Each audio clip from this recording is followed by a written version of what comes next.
아침 저녁으로 찬바람까지 불면서 이제 본격적으로 가을에 접어든 것 같은데요. 하지만 9월인 지난달까지도 경남 남해안은 펄펄 끓었습니다. 경남 남해안의 올해 고수온 피해는 역대 최대치를 보였습니다.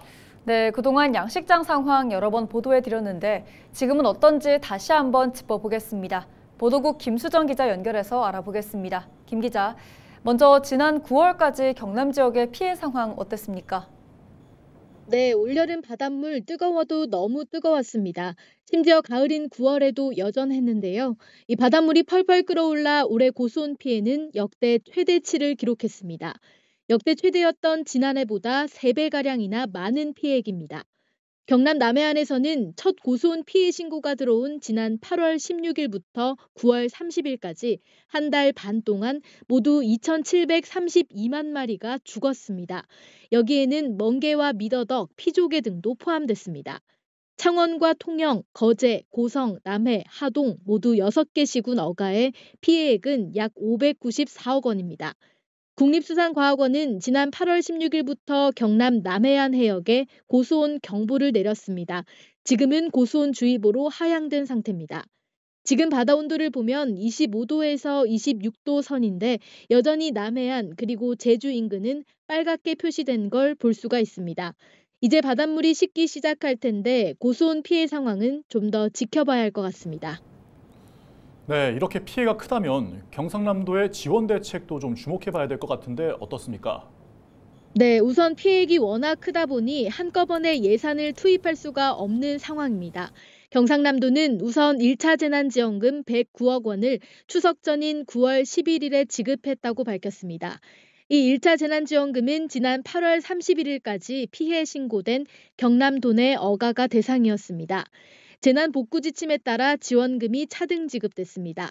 경남도는 이후 고수온주의보가 모두 해제되는 시점에 정확하게 2차 피해 조사를 할 계획인데요. 이 해양수산부가 주는 국비에다 경상남도와 각 시군이 주는 지방비가 7대 3의 비율로 피해 어가에 지원됩니다.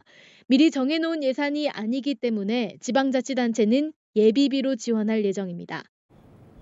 네, 이제 10월입니다. 펄펄 끓던 바닷물도 이제 좀 식을 것 같은데요. 태풍 소식이 전해졌습니다. 마지막으로 날씨 전망 짚어보죠. 네, 올해 너무 덥다 보니 대체 가을 언제 오냐 했을 텐데 가을 하면 또 불청객인 태풍 소식이 있습니다. 초강력 태풍으로 발달했던 제18호 태풍 끄라토는 3일까지 타이완 부근을 강타하고 열대저압부로 약화할 것으로 전망됩니다. 이 때문에 태풍이 한반도에 직접 영향을 줄 가능성은 낮아졌습니다. 다만 태풍이 남긴 비구름이 주말이 지나고 한반도로 이동해 영향을 줄 것으로 예상됩니다. 기상청은 태풍에서 공급되는 수증기와 북서쪽의 찬 공기가 충돌하면서 비구름이 만들어져 남부지방을 중심으로 많은 비가 올 것으로 내다봤는데요. 이 주말 이후 태풍의 경로에 따라 다음 주 초반 다시 비가 내릴 수 있을 것으로 보입니다.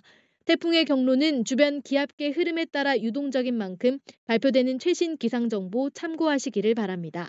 한편 10월 첫 주부터 북서쪽에서 찬 공기가 내려오면서 선선한 날씨가 이어지고 있습니다.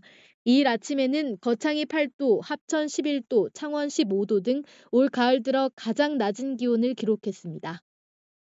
네, 모쪼록 이렇게 일교차가 클수록 건강관리에 주의해야겠습니다. 지금까지 김수정 기자와 함께 남해안 고수온 피해 그리고 날씨 전망까지 짚어봤습니다.